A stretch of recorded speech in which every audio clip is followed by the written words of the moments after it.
그 문고리 3인방에 대해서 우리가 개념을 잘못 알고 있어요. 일반 국민들이. 문고리 3인방은 박근혜 대통령의 호위무사가 아니라 최순실이 보낸 그 감시원들입니다.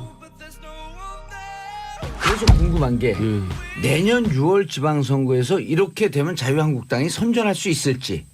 바른정당 그래서 양당이 지방선거의 결과 성적표를 미리 예측을 좀 해주면. 지금 여당이 뭐 엄청난 또 실수를 하거나 뭐 이상한 게 나타나서 갑자기 꺾이지 않는 한 내년 양당 다 실패하나요? 예, 실패하죠. 그러니까 자유한국당은 친박이 그야말로 적폐잖아요. 그 적폐를 결국 청산 못하고 지금 가고 있잖아요. 박근혜 전 대통령 하나 하고 그다음에 서청원 최경환 문제는 또 흐지부지 되잖아요. 그냥 뭐 바퀴벌레 논쟁만 하다가.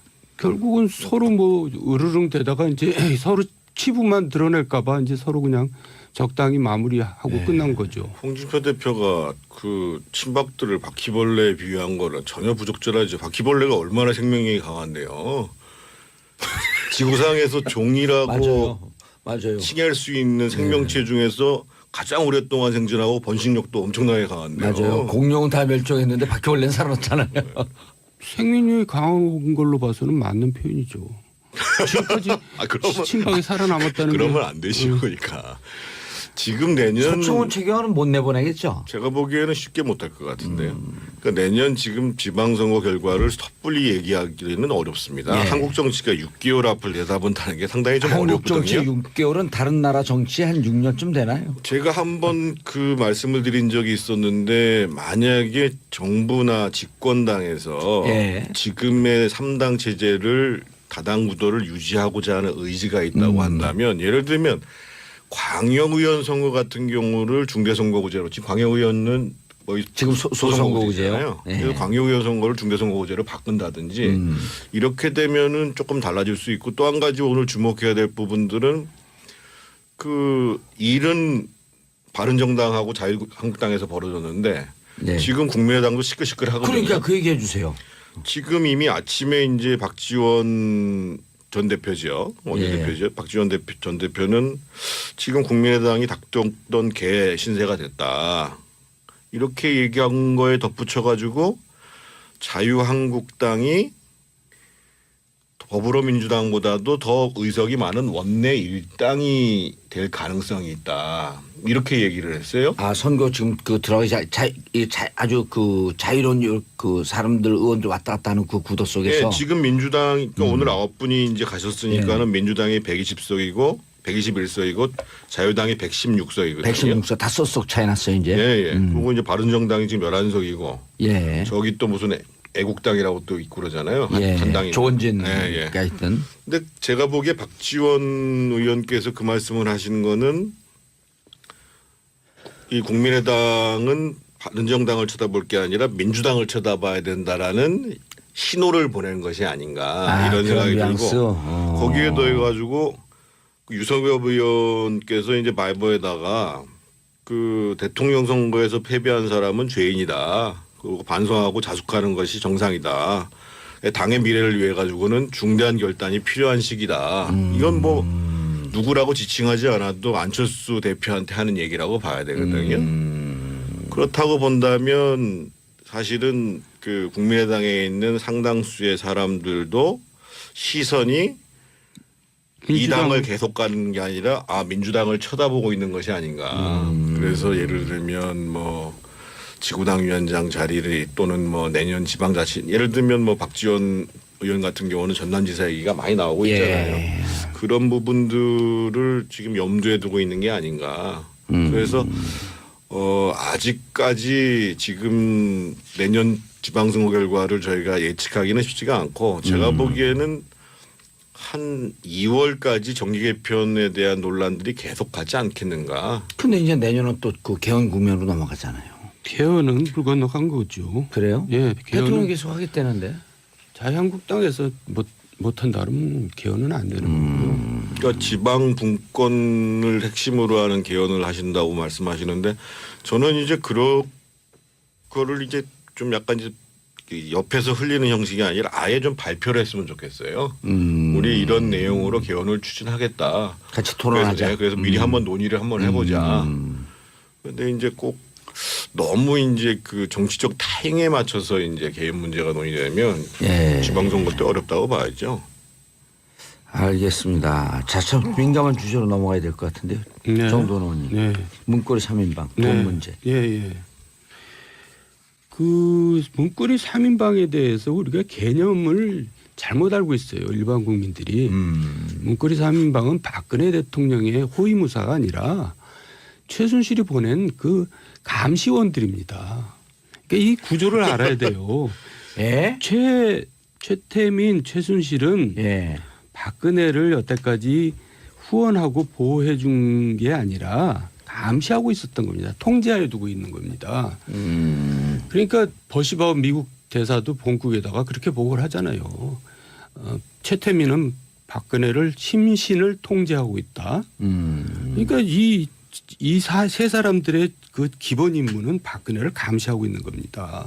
그럼 문고리가 배신한 게 아니라는 거예요? 배신한 게 아니죠. 애당초 애당초 역할이 최웅천 의원 보고서 그때 그 당시 조홍천 예. 보고서에 그렇게 나왔잖아요. 넘버 원이 최순실, 예. 넘버 투가 정윤회, 그리고 지금 들어가 계신 분은 넘버 3.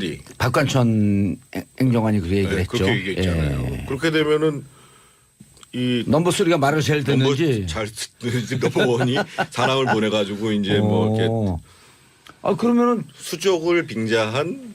그럼 박근혜 대통령의 지시로 돈 받았다라고 하는 것도 별로 이렇게 배신의 행위가 아니네요. 그리고 실제로 또 그렇게 박근혜 지시로 돈을 받았을 가능성이 많아요.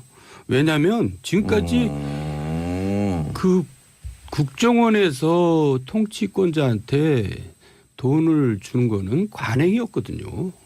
그러니까 이제 박근혜만 전 대통령만 특별히 뭐 이렇게 받은 건 아니고 그 쌈짓돈이 그러니까 이제 안기부 기조실장이 청와대에 여러 가지 그 부족한 돈을 메꾸는 역할을 하는 게 그전까지 관행이었습니다. 그러니까 뭐 특별히 뭐 지시를 했다 안 했다 이런 게 중요한 게 아니라 모든 정권에서 다 그런 일이 있었다고 봐야죠.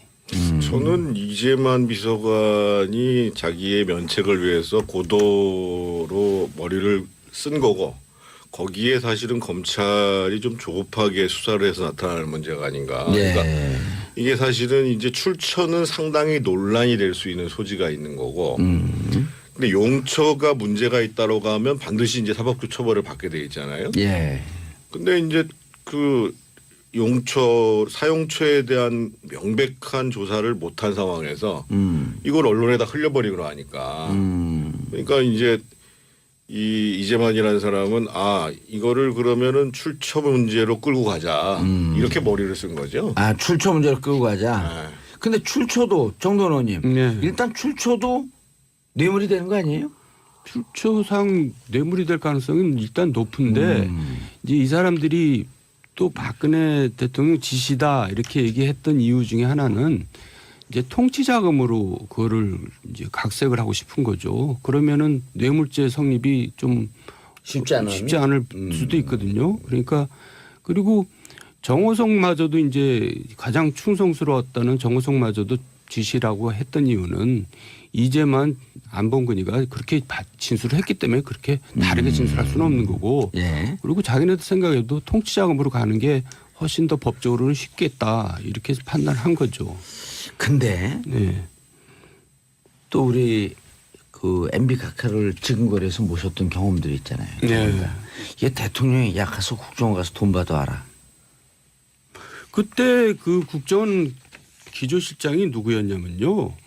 그 형님의 코롱 부하였습니다. 이헌수? 아니 김주성. 김주성이었죠. MB 때도. 그러니까 형님이 가장 친복으로 생각하는 사람을 거기다 앉히고 예. 또 그 더 김주성 다음에 누가 했냐면 서울시장 때 비서실장을 그 자리에다 앉혔습니다. 그러니까 기조실장이 청와대에 그 돈을 공급하는 공급처예요. 그건 늘 그 전 정권 때도 항상 신복이 기조실장을 가 있거든요. 그러니까 국정원과 거의 국정원장과 버금가는 그 실세가 앉았더라고요, 늘. 그렇죠. 국정원장보다 더 힘을 썼었죠. 네. 옛날 김주성 씨 있을 때는 국정원장하고 서로 티각티각 해가지고 말이 많았어요. 그럴 정도로. 그러니까 이게 지금 원세훈하고 어떻게 했어요? 아니 원세훈 전. 원세훈 전. 예. 그렇죠. 아니 이게 지금 그 국정원의 지금 내년 예산으로 따지면은 전체 예산이 특수활동비로 편성된 것만 4,931억 전체가 그렇단 말이에요. 4,900이요? 4,931억이요. 예. 그리고 이제 각 이 부처에 또 심어놓여 있는 이제 국정원의 활동들이 있단 말이에요.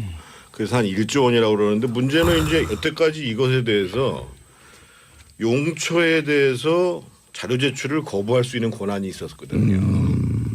그러니까 비밀이기 때문에. 그 눈먼 예산이네 쉽게 얘기하면. 이 문제와 관련해 가지고 그 가장 재밌는 게 아니라 심각한 것 중에 하나가 김당 기자 옛날에 오마이뉴스의 김당 기자가 시크릿 파일 국정원이라는 책을 작년에 냈잖아요. 예. 그래서 이제 노무현 정부 때 김만복 원장이 그때 이제 분당 샘물교회 사람들 아프간에서 예. 탈레반들한테 납치됐을 때 그때 이제 300억을 가지고 갔다는 거거든요. 3천만 달러. 근데 이제 김당 기자는 2천만 달러만 주고 1,000만 달러는 뭐 대북 송금에 썼다. 이렇게 그의 주장이 나와가지고 논란이 붙었는데 그러니까는 이제 김만복 원장이 이거 봐라 하면서 그 탈레반 사람한테 영수증을 받았다는 거예요. 3천만 달러. 그러니까 이런 일이 지금 벌어지고 있는 거거든요. 그리고 이번에 저 국정원장이 말하기를 특수활동비가 아니라 특수공작사업비라고 얘기했거든요. 네, 특수공작사업. 특수공작사업비는 특수활동비 중에서도 특수한 활동비입니다. 그러니까 이게 뭐 예를 들면 어떤 거냐면 이제 누구를 감시하기 위해서 그 집 주변에 뭐 세탁소를 운영하는 척 한다든가 뭐 구멍가게를 한다든가 예. 그런 공작을 할 때 장기적으로 쓰는 돈이거든요. 특수공작 활동비. 예, 그러니까 굉장히 그 기밀한 돈이죠. 그러니까 그런 돈을 줬다는 것은 진짜 극비상의 극비에 해당하는 돈이기 때문에 대통령한테 이제 그런 돈을 주면은 이제 출처나 용처가 밝혀지지 않을 거다 생각하고 그렇게 준 거죠. 근데 지금은 그냥 뭐 아무거나 다 밝히고 있는 세상이니까 좀 국정원 입장에서도 좀 어지럽게 됐죠. 자, 이 992님 보통 국민들이 한 달 평균 200~300만 원 받아서 거기서 세금 내고 각종 법률 지키며 살아가요. 국민들이 피땀 흘려낸 세금을 마치 자기 돈인 양 양심도 없이 펑펑 쏟아냈다니 씁쓸해요. 그래서 그런데 2014년이죠. 이재만, 정호성 그다음에 안봉근 이분들이 강남에 집 샀다는 거 아니에요? 네. 그럼 그 돈 쓰지 않았다. 아니 그러니까 저는 아까 제가 말씀드렸던 것처럼 검찰이 이 문제를 서두를 이유가 없어요. 그래서 일단 용처를 정확하게 조사를 하고 그러고 나서도 예를 들면 남는 돈이 있을 거예요. 그러니까 이게 개인적으로 유용한 돈이 이렇게 있을 저렇게 거고. 썼다고 그러는데 나머지 이건 또 어디에 썼니? 네. 그거를 이제 물어봐야죠. 이제 박근혜 전 대통령한테 물어봐야죠. 나머지 돈은 도대체 어디 간 겁니까? 예. 물어봐야죠. 그렇게 해서 처리를 해도 전혀 지금 늦지 않다. 늦지 않는데 왜 이렇게 논란을 일으키면서 하는지 모르겠어요. 그리고 또 수사를 좀 치밀하게 좀 조용히 해야지 너무 떠들면서 하는 것 같아요. 내가 보니까. 저런 가능성이 있지 않나요? 왜 그 이재만, 안봉근 체포 영장 그걸 하면서 기사가 이렇게 노출되진 않았을까요? 체포영장을 통해서 노출될 수도 있겠죠. 근데 예, 그래갖고 왜 체포영장 했냐 그랬더니 분명히 그 뇌물과 관련된 거다라고 이렇게 얘기를 했었거든요. 예. 그리고 박 대통령을 공범이라고 이제 적시를 했죠. 예. 근데 좀 전에 아파트 얘기했는데 이 사람들은 꼭 이자가 이런 돈 갖고 아파트 살 필요도 없습니다. 워낙 이 사람들을 만나려면 면담비만 해도 몇 천만 원씩 들어가요. 그 얘기하시더라고요. 전 네. 의원도. 그거 과거 실세들한테 항상 벌어졌던 일입니다. 특히 면담비가. 안봉근에 대해서는 당 원로들이 네. 돈을 많이 줬다는 거예요. 아니 특히 사업하는 사람들, 사업하는 민간 업자들이 면담하고 이제 수천만 원씩을 면담비로 쓰죠. 그 전에도 있었고 그래서 이 사람들이 제가 이제 그 과거 이렇게 정권에서 소위 실세들이 이렇게 챙긴 돈을 한번 계산을 해봤어요. 예. 어림짐작. 그랬더니 보통 1,000억 가까이 돼요. 근데 문제는 뭐냐면 그게 다 무슨 계좌로 들어가는 게 아니잖아요. 현찰로 쌓아놓잖아요. 그러니까 그걸 어디다 쌓아놓느냐가 문제입니다. 5년 내내 이렇게 챙기는 돈이 1,000억 준대요? 뭐 그것도 저기 하수인이 그 정도니까 이제 진짜 실세 정도 되면 뭐 몇천억 되겠죠. 그러니까 그거를 현찰로 다 쌓아놓으려니까 저는 검찰에서 현금 탐지기를 개발해가지고 현찰이 이렇게 쌓여 있는 곳을 딱 잡아가지고 그걸 때리면은 잡아낼 수가 있다고 생각해요. 현찰 받았기 때문에 어디 있을 것이다. 뭐 어디 웬만한 집 한 채는 다 현찰로 쌓여 있겠죠. 그래서 옛날에 실제로 돈을 오피스텔 하나를 통째로 빌려가지고 거기에 보관한 사건이 있었죠. 맞아요. 그래갖고 그 돈이 나와갖고 난리가 난 적이 있었지. 제가 저기 깜빵 했을 때는 이런 일이 있었어요. 근데 거기 있던 사람이 저 건물 관리인인데 예. 건물 관리하다 보니까 문이 이제 계약 기간이 끝났는데 이 예. 사람이 어디 들어갔는지 연락이 안 돼요. 아, 그래서 잡혀간지. 합법적으로 몇 달 후에 따고 들어갔더니 그 안에 돈이 가득 들어 있는 거예요. 그 사건 아니에요 이게? 예? 예, 그럴 수가 있어요. 건설회사에서 비자금 마련한다고 그래가지고 오피스텔에다가. 그러니까 이제 주인도 아니 그때 인수위 때 들어갔을 때 막 또 정두원 의원님 뒤에 줄 섰을 거 아니에요 사람들이 면담비 주고 막. 뭐 그럴 겨를도 없이 쫓겨났으니까. 아 굳이 그 돈 아니어도 네. 특수활동비 아니어도 네. 면담비만 챙겼어도 줄 샀다. 그럼요.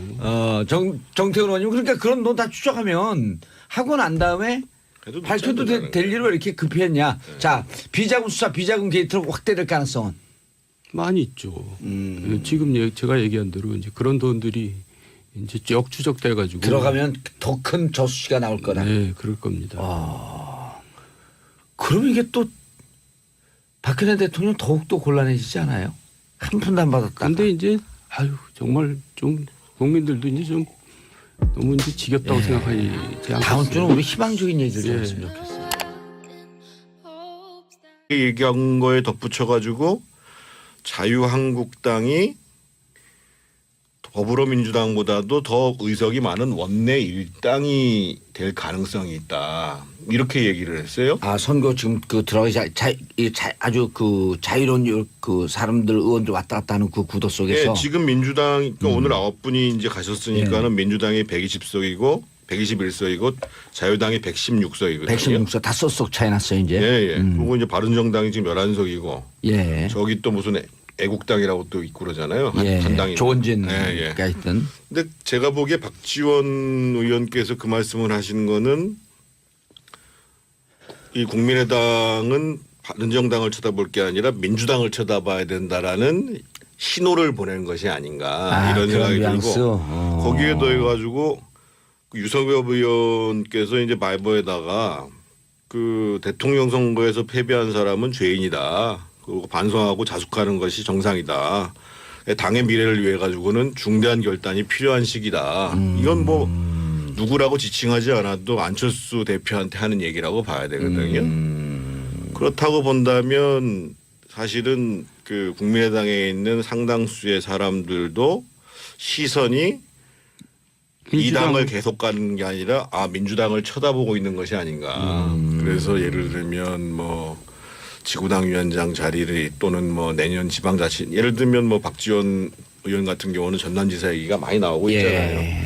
그런 부분들을 지금 염두에 두고 있는 게 아닌가. 그래서 아직까지 지금 내년 지방선거 결과를 저희가 예측하기는 쉽지가 않고 제가 보기에는 한 2월까지 정기 개편에 대한 논란들이 계속 가지 않겠는가. 근데 이제 내년은 또 그 개헌 국면으로 넘어가잖아요. 개헌은 불 건너간 거죠. 그래요? 예, 대통령 개헌은 계속 하겠다는데.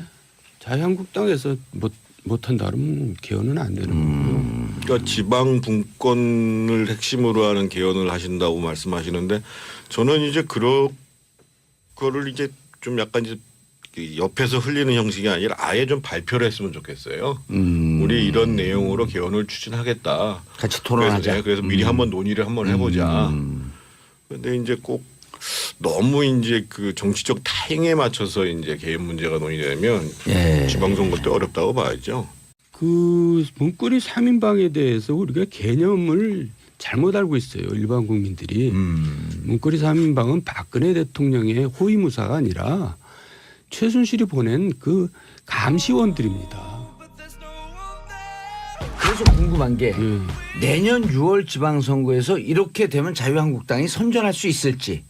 바른정당은 어떻게? 바른정당 그래서 양당이 지방선거의 결과 성적표를 미리 예측을 좀 해주면 지금 여당이 뭐 엄청난 또 실수를 하거나 뭐 이상한 게 나타나서 갑자기 꺾이지 않는 한 내년 양당 다 실패하나요? 예, 실패하죠. 그러니까 자유한국당은 친박이 그야말로 적폐잖아요. 그 적폐를 결국 청산 못하고 지금 가고 있잖아요. 박근혜 전 대통령 하나 하고 그다음에 서청원 최경환 문제는 또 흐지부지 되잖아요. 그냥 뭐 바퀴벌레 논쟁만 하다가. 결국은 서로 뭐 으르릉 되다가 이제 서로 치부만 드러낼까 봐 이제 서로 그냥 적당히 마무리하고 끝난 거죠. 홍준표 대표가 그 친박들을 바퀴벌레에 비유한 거는 전혀 부적절하죠. 바퀴벌레가 얼마나 생명력이 강한데요. 지구상에서 종이라고 맞아요. 칭할 수 있는 생명체 중에서 알겠습니다. 자, 참 민감한 주제로 넘어가야 될 것 같은데요. 네. 정도원 의원님. 네.